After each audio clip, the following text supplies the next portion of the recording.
పెడదామని చెప్పి అక్కడ పోతే మా నాయకులు హరీష్ రావు గారు మిగతా మిత్రులు పోయి ఆడు నిలబడ్డారు, నా కొరకు వెయిట్ చేస్తున్నారు. నేను ఇక్కడ పుస్తకాలు వెతుకుతున్నా, ప్రతి పుస్తకం ప్రతిది కూడా వెతుక్కొని అందరూ పోయిన తర్వాత లాస్ట్ చివరి అటెండర్తో కలిసిపోయినా నేను.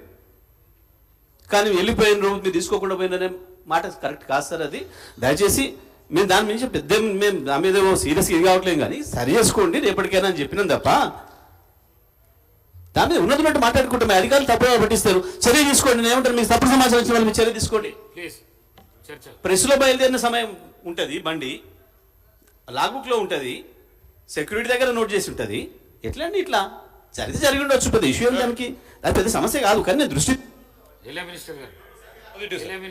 సార్ ప్రతి సందర్భాల్లో కూడా వారు ప్రభుత్వంలో ఉన్నప్పుడు కూడా ఒకరోజు అయితే పొద్దున ప్లేస్ చేసిండు డిమాండ్స్. పొద్దున నేనేమంటా ఉన్నాను గౌరవ్ జగదీశ్వర్ రెడ్డి గారిని కూడా, నేనేమంటా ఉన్నాను తప్పకుండా వచ్చే క్రమంలో ఎక్కడైతే ప్రభుత్వ పరంగా ఉన్న శాఖలకు సంబంధించి సరైన సమయంలో డిమాండ్స్ బుక్స్ సంబంధించిన ప్లేస్ చేయలేకపోతారో తప్పకుండా ముందే ప్లేస్ చేసే క్రమం చేపడదాం. కానీ మీ తప్పులు మా తప్పులు ఈ తప్పుల పరంగానే మాట్లాడదామంటే తప్పకుండా మాట్లాడదామండి.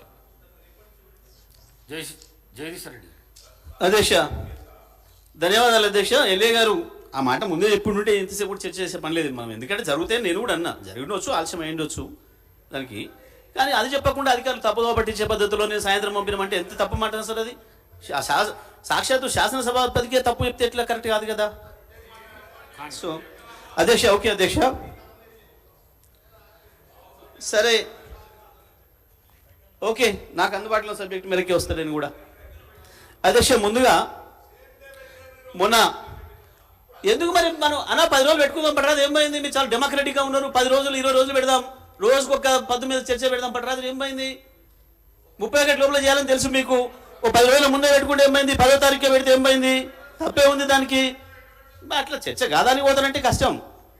10 రోజుల ముందే పెట్టినట్టు చాలా డెమోక్రటిక్గా ఉన్నారు.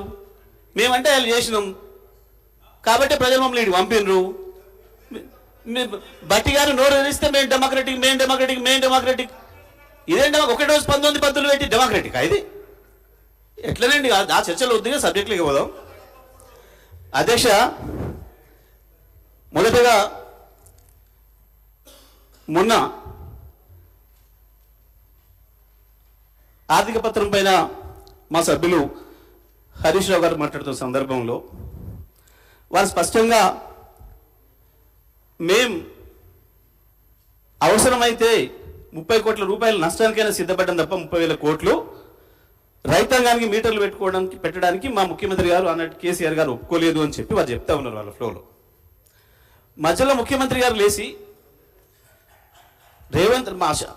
హరీష్ రావు గారు మాట్లాడేది పూర్తి అబద్ధం, మీరు ఏందో పెద్ద పోజులు కొడుతున్నారు, అంటే మేము త్యాగం చేసి మాట్లాడుతున్నారు.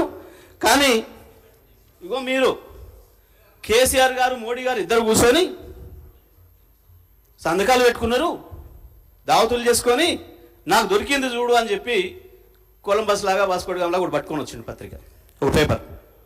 అధ్యక్ష, ఒక ముఖ్యమంత్రి గారు మాట్లాడేటప్పుడు సభలో అది తర్వాతనైనా చర్చ కొనసాగుతుంది, మీరు అసెంబ్లీలో అవకాశం ఇవ్వకుండా మీకు బలం ఎక్కువ ఉంది కాబట్టి బయటనైనా చర్చ కొనసాగుతుంది అన్న ఆలోచన ఉండాలి.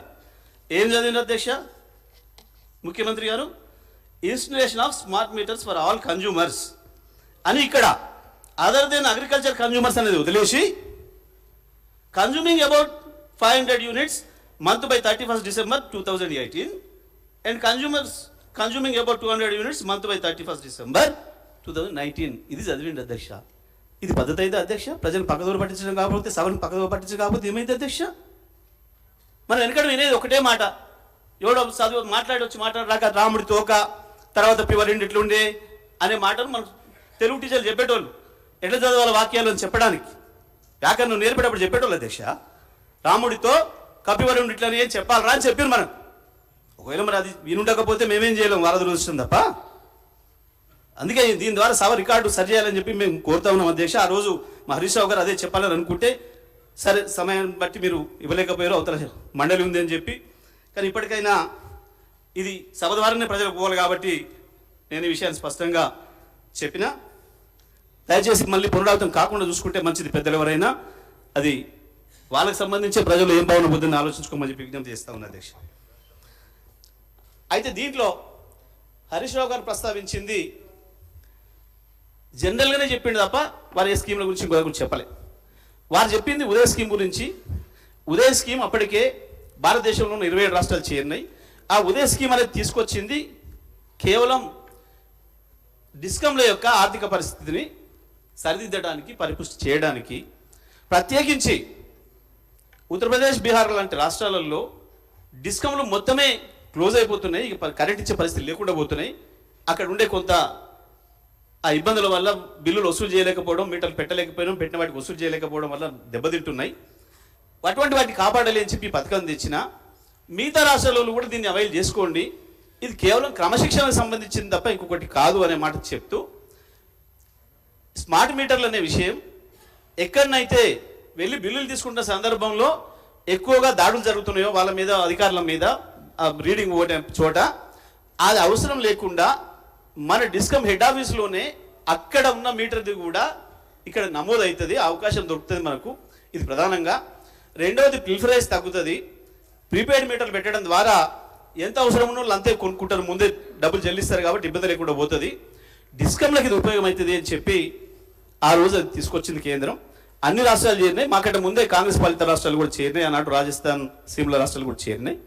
చివరి మనం కూడా చేరినాం. ఆ విషయాన్ని మేము ఆనాడు చెప్పినాం.